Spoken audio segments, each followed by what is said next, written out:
ጌታ ኢየሱስ የእውነት ምስክር ሕያው ነው በሰማይ ብፁዕ ነው በምድር።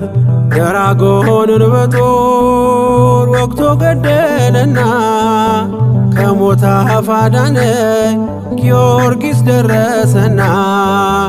ደራጎንን በጦር ወግቶ ገደለና ከሞት አፍ አዳነኝ ጊዮርጊስ ደረሰና።